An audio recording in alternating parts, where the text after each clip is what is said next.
প্রধানমন্ত্রীর সাথে কাজ করেছি, কাছ থেকে দেখেছি, তিনি পরিষ্কারভাবে বলেছেন যে ভারত আমাদের জাতীয় নিরাপত্তার জন্য সবচেয়ে বড় হুমকি, ভারত এই দেশের মানুষের সবচেয়ে বড় শত্রু।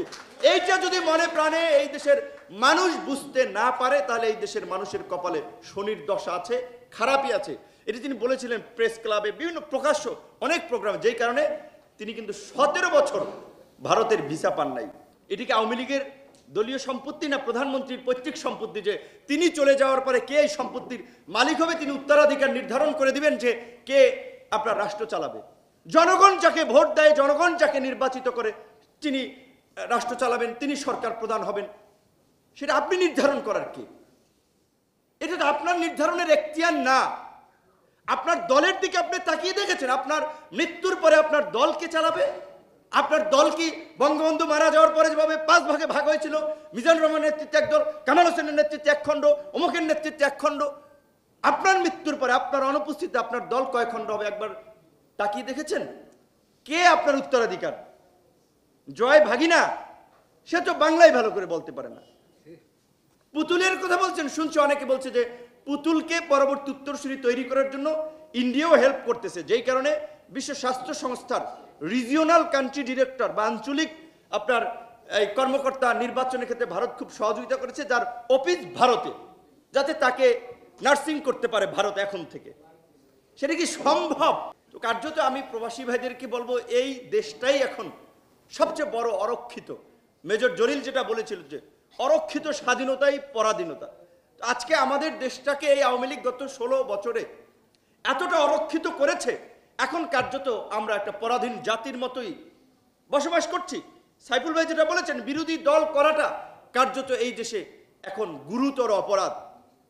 বিরোধী দল করাটা, তাদের কোনো মান সম্মান নাই, তারা ব্যবসা করতে পারবে না, চাকরি করতে পারবে না, তাদের জীবনেরও কোনো দাম নাই। এখানে কথা বলতে বলতেই মঈন স্যারের বিশেষ সহকারী বলছিলেন, গতকালকে ছাত্র দলের এক নেতাকে তুলে নিয়ে গেছেন, নম্বরযুক্ত গাড়ি, গাড়ির নম্বর আছে, কিন্তু এখন পর্যন্ত বোধহয় শিকার যায় নাই। তো এই নম্বরযুক্ত গাড়ির এই গুম বাহিনী, এরা কোন বাহিনী? স্বাধীন দেশে বিএনপির স্থায়ী কমিটির সদস্য সালাউদ্দিন ভাই ঢাকা বিশ্ববিদ্যালয়ে, আমাদের বড় ভাই, ঢাকা বিশ্ববিদ্যালয়ে পড়াশোনা করতে, সাবেক আমলা ছিলেন, মন্ত্রী ছিলেন।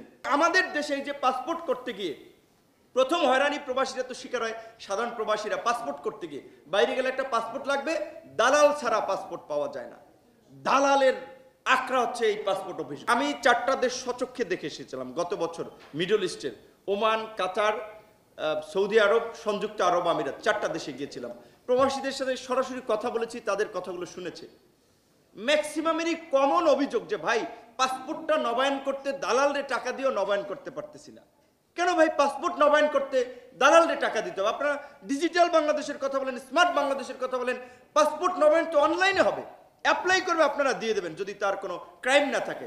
এবং একজন নাগরিকের এনআইডি বা পরিচয়পত্র থাকা মানেই তো তিনি পাসপোর্ট হোল্ড করতে পারেন, এটা তো তার নাগরিক অধিকার।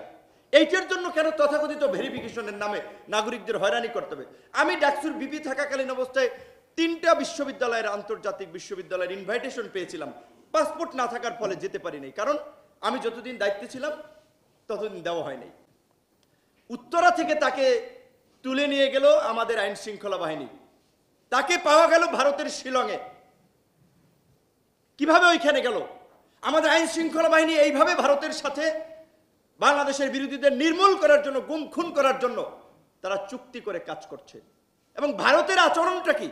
তিনি তো বাংলাদেশের একটা ক্ষমতায় ছিল, একাধিকবার রাষ্ট্র ক্ষমতায় ছিল, সর্বোচ্চ ফোরামের একজন নেতা, মন্ত্রী, তাকে এখন পর্যন্ত ফেরত দিয়েছে।